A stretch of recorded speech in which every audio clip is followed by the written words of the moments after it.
Welcome to the Politics of Everything. I'm Amber Daines, your host and podcast producer. This is a half hour of power, a podcast dropping every week where I unpack the politics of everything, from money to motherhood, nutrition to narcissism, startups to secularism, the environment, quality, and much, much more. Our guests are seasoned in the field or topic of their choice, even if you've not heard of them yet. This is a non-partisan show. So while I love exploring varied views and get a buzz from a healthy debate of ideas, this is not a purely blue, white, green program. Please subscribe, tune in and enjoy the politics of everything. As someone who's struggled at times with high-functioning anxiety, I've often wondered what makes a difference to my day.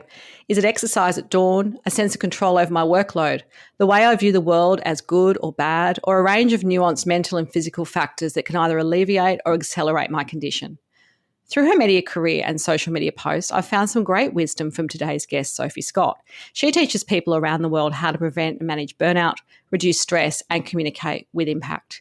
In addition to a long career as an award-winning medical TV journalist for the ABC, she's a professional speaker and educator with an expertise in mental health. She has an extensive presence on social media and has been invited to speak at the World Congress on Positive Psychology, has written 2 books and has won major awards for her journalism and medical reporting.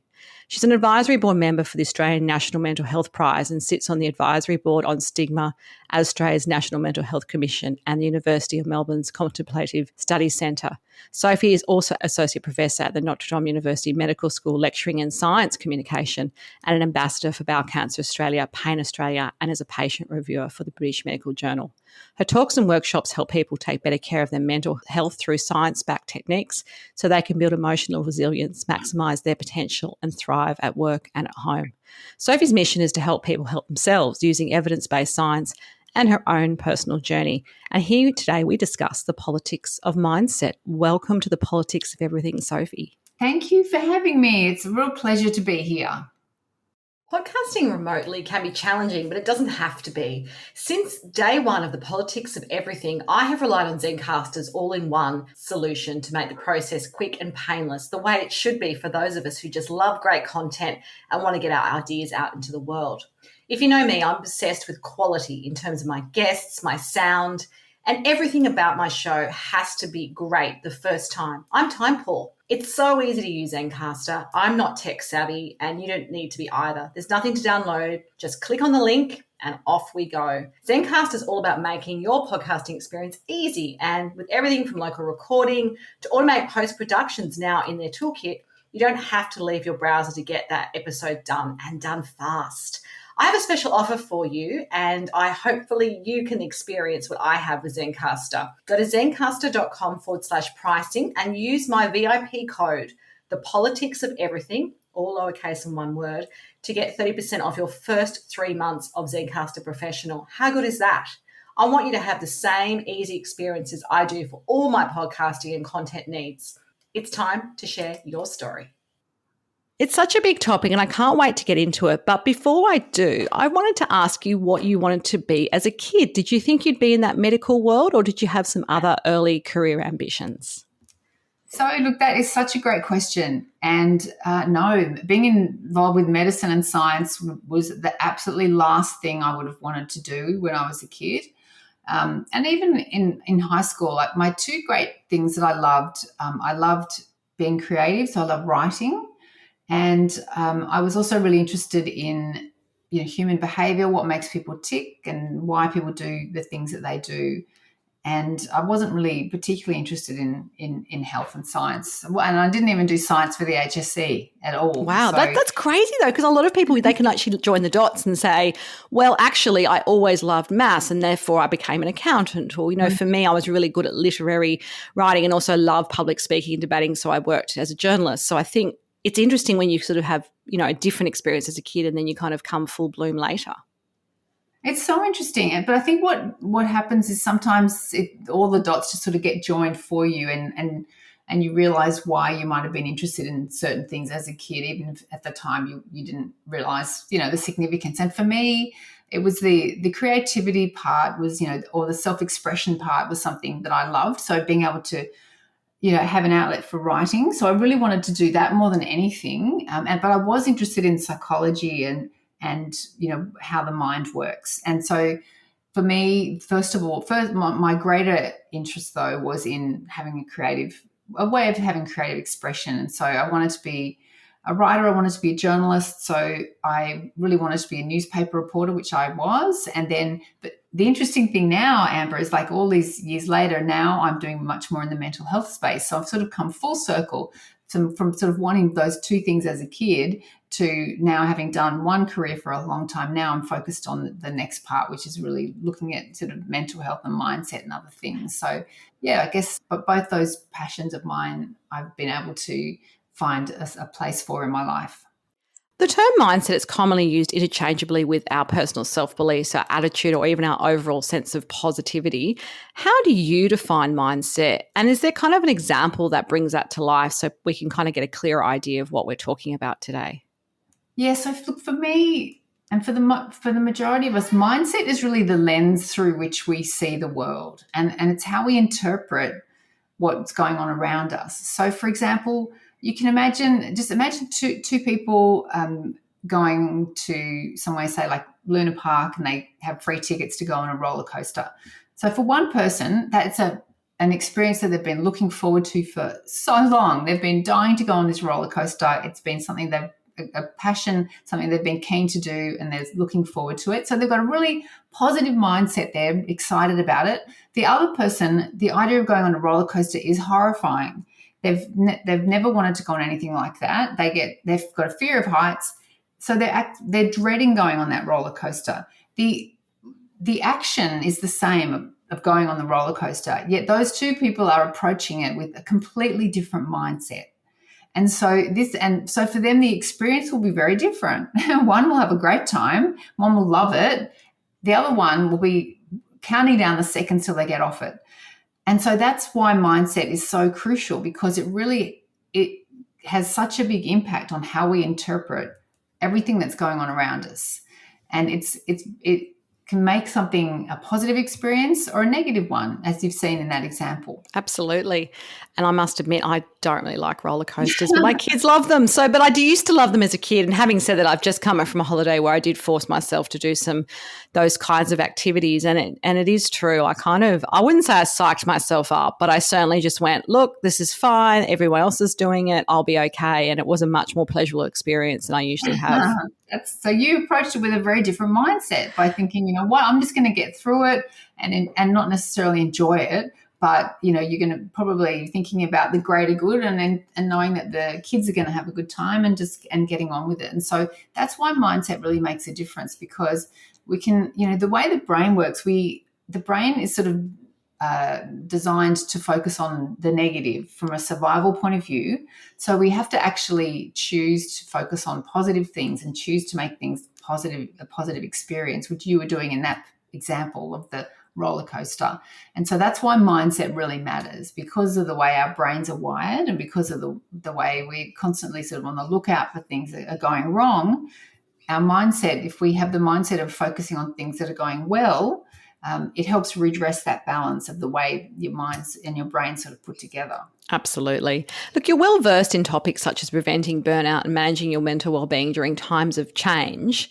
I guess behind all of this is a lot of neuroscience and some of the science-backed ways in which that this can actually be possible. What are some of the most common ways that we can change our mindset from the better? For example, some people have a very fixed mindset and other people have a growth mindset, and obviously they serve them differently, but I imagine there's a lot of science behind that. Yeah, look, the concept of a growth mindset, which I love, was something that an American psychologist, Professor Carol Dweck, created that term. It was initially created in an education setting. So she looked at why do some students do really well despite having the odds stacked against them. And what she found was that it was having a growth mindset was what helped those students do well when, they might have come from a lower socioeconomic group and have, not have the same opportunities as other students.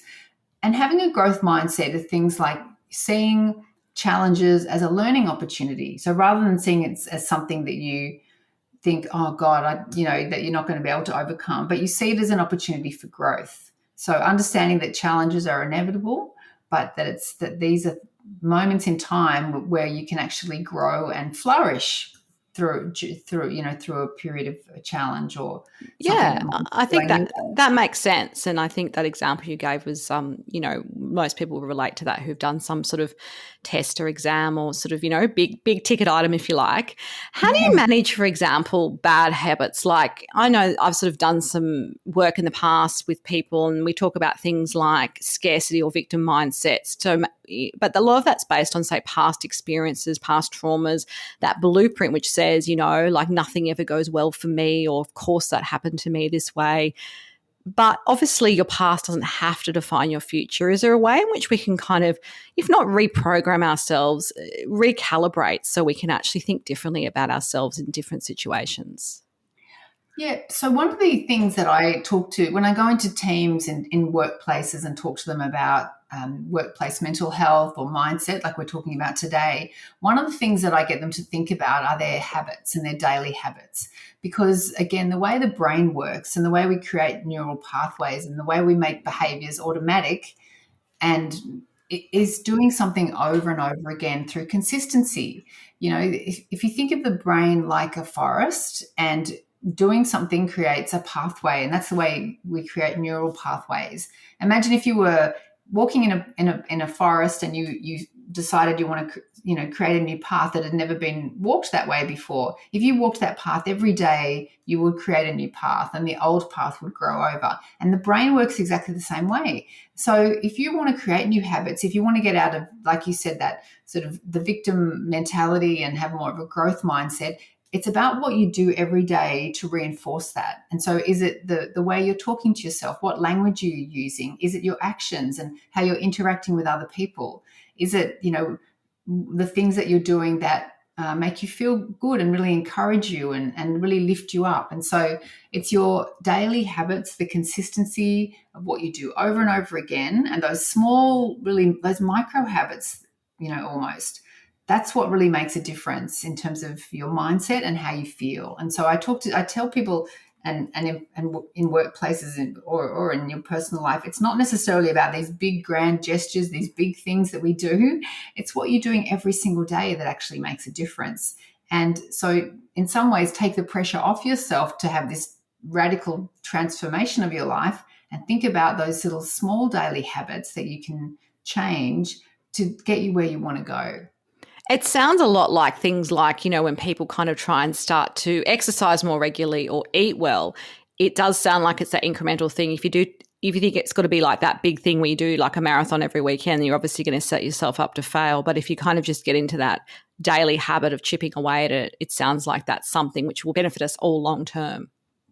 Oh, exactly. And this is the way that you really can manifest big changes over time is by those little incremental improvements.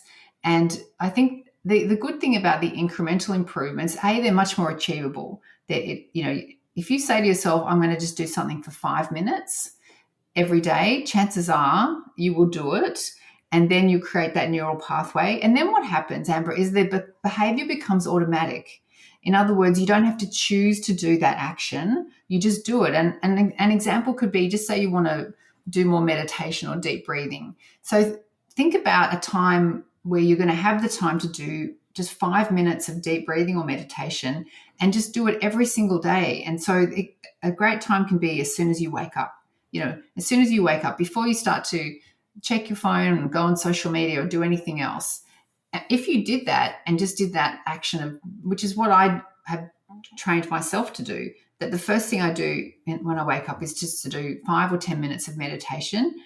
And what happens then if you do it every day is that your brain just thinks when you wake up, oh, okay, this is the time of day that she does meditation. So you don't have to think, oh, am I motivated to do it today or not? Your brain just says, right, this is what we're doing next. Yeah, Because the brain absolutely. likes to conserve energy. So it likes to sort of know what's coming and it looks for patterns. And so it says to itself, oh, okay, for the last week or two, she's been doing meditation every day. I'm going to just suggest, I think that's what we're going to do next. And so that's why consistency really makes a difference. So take the pressure off yourself to transform your life in, some radical way, and instead think about what's the smallest change you can make that you'll be able to stick with. Absolutely. No, I love that advice. So some of us are born with greater resilience, or grit, as I like to call it. In my view, that's sort of how I feel about myself, but it's probably been habits over time. Is it a muscle that we can all develop, though? And do we train ourselves like a little bit like, a competitive athlete to be optimal, kind of do all these things in the way they eat or the way they move their body and train and so forth? Or is resilience something which just some people have more of? I guess, what's the sort of scientific view of it? Resilience is your ability to withstand what's going on around you, particularly when it comes to challenges and I think, we all do have a level of resilience, but I think often you don't realize how resilient you are until something happens when you need that resilience. And what can be helpful for people if you're going through a challenge is to look back in your own life and think about when you've been through something challenging before and the fact that you got through it. And so the fact that you got through whatever the previous challenge was means that you'll get through this challenge again. And sometimes I often ask that question in workshops. Actually, I ask people to think about a time or something that they've been through and what helped them get through that. And I do that for a number of reasons, but I do that really so that it reminds them that they've all been through something in the past. And some people tell, that they might have been fired, they might have, lost a parent, but it helps remind them of the things that really helped them get through that challenging period and that difficult time. And it helps people remember that they do have that resilience that they might not be feeling on that particular day, but it reminds them that resilience is within them. Absolutely. No, I like that. I think all of us kind of have those moments which really challenge us. And even if we feel like we are quite resilient, obviously we have to get through tough times however we can. So how is stress aligned with our mindset? And is simply removing stress possible, or is it how we reframe it? So I'm thinking of things like you mentioned the exam situation before. Most people get nervous, but some people get debilitatingly nervous and kind of that doesn't work for them. Other people can use that stress and really focus and say, this will be over in 2 hours. I know what I'm doing. I just need to get through this. How do we develop, I guess, a ability to deal with stress differently? So our experience of stress can often reflect our relationship with stress. So if you, and the research really bears this out as well. So if you see stress as something that's really bad, that, it's going to be bad for your health and it's going to be bad for your physical health and mental health, then it becomes a self-fulfilling prophecy. Chances are it will be a bad experience. A bit like, let's use the exam example. If you've got a big exam coming up and you think, oh God, this is going to be really challenging. I'm not going to do well, and it's going to be so stressed. I'm going to be really stressed out. Then chances are you'll almost talk yourself into that becoming a reality. Whereas the flip side is if you say to yourself, you know what, I've got an exam coming up. I know this content. I've been studying. I've done the work. I've put the hours in. I know on the day that it's going to be, a challenging experience, but I know that I know this material and I can get through it. Then that if you approach it with that sort of mindset, it really makes a massive difference. So our relationship to stress really matters. Stress is not going away, and stress in and of itself is not a bad thing. Some stress is really good. If you think about if you're a speaker or a performer, actually having that sort of mild stress actually makes you perform a little better. So if you have no stress, then you'd be like, oh, you wouldn't even. It's almost like you don't care. You wouldn't care about the fact that you're about to stand up in front of thousands of people and give a talk. So in that instance, some stress is actually a positive thing. So thinking about stress is neither good or bad. It just is. It just is. And the thing is that the more you can think about how you're interpreting stress, recognize that it's just whatever you're going through, whatever you're doing is just something that you can get through, and that you have got through other things in the past, and you'll get through that as well. And it really changes how you interpret what's going on around you and how you cope. So, and that's a good thing because that's something we have control over. So you can say to yourself, this is an experience that I know may, be challenging on the day, but I know that I can get through it. And I know that, like you said, in a few hours, it'll all be over. It'll Yeah, all be over. sometimes actually I did that on the roller coaster, I have to tell you, when we were overseas recently, the kind of thing that I didn't want to do. I literally had timed how long that roller coaster took, and it was like less than 2 minutes, and I thought I can do anything in less than 2 minutes. Exactly. So, and look, I am not a roller coaster person either.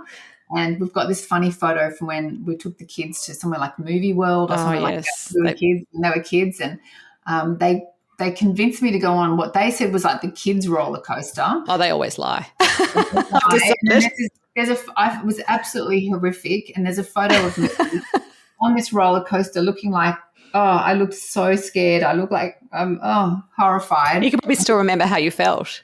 I thought it was awful. The kids thought it was the funniest thing ever because it was this, like they literally said it was for the kids ride, like a 5-year-old could do it, and there's mum freaking out. So that just showed me that it's all in your interpretation of what's going on around you. But yes, thinking that, you know what, it was only a couple of minutes, and that's probably what convinced me to get on, thinking it's only a few minutes, I'll be able to get through it. But now I have photographic evidence. Yeah, I don't know if I'd like that as much. Just changing tack a little bit, what's some of the best advice that you've ever been given either throughout your career or in your personal life, and why is that advice really stuck with you? One of the things that I told myself when I was younger was that, when it comes to goal setting or things that you might want, waiting for someone else to come in and, provide it for you on a platter means that it may never happen. So the concept of sort of you make it happen is something that I've always taken on board, thinking about if you want something, it's really up to you to go and get it. If you want something, it's up to you to make it happen, rather than thinking about waiting for someone else to just do it for you. So that's something that I've really tried to put into practice, and also to teach my kids, but also to talking to people about thinking about the things that they have control over, and thinking about the actions that they can take to get them where they want to go, and thinking about taking action. So rather than waiting for someone else. Absolutely. I love that advice. If we spoke in a year's time, Sophie, what would be a big goal that you would like to have achieved, and why is it important to you? So a big goal that I would like to achieve in 12 months would be to be, this has been a big 12 months for me this year. So I think I would really like to just build. I left a job of 25 years. I left a house of 25 years to move to a new house, and building a new career as a speaker and writing about mental health and mindset. I would like to feel like I've just built on that. I feel like I'm, I've built on the foundations of what I already had, but I'm building something new. And I would like to, in 12 months, feel like I've just really progressed along that trajectory. But you know what, my goal also, particularly for the next little while, is to be as present as possible. So I'm a great planner, list maker, thinking about what we're going to be doing today and later. But I think often that can take you away from really focusing on the present and what's going on right now. So my goal, at least for the next little while, is to be as present as possible. Right on topic as well. And just a final takeaway message for us on the politics of mindset. Well, I would just say, think about the lens that you're viewing your life through. If there are aspects of it that you're not happy with, if there are things you'd like to be seeing as more positive, if you want to be ticking, more success boxes, whether it's in your personal or professional life, think about the mindset and how you're approaching your day-to-day habits.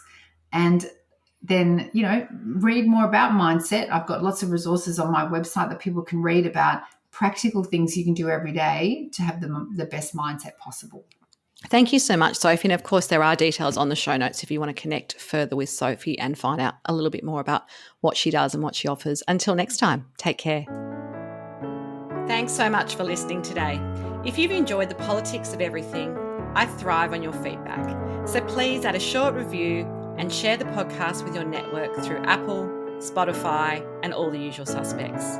I'm always on the hunt for new and diverse guests, so if you or someone you know has a fresh idea you're busting to get out there, please email me at amber amberdanes.com, and my crew will get back to you very soon.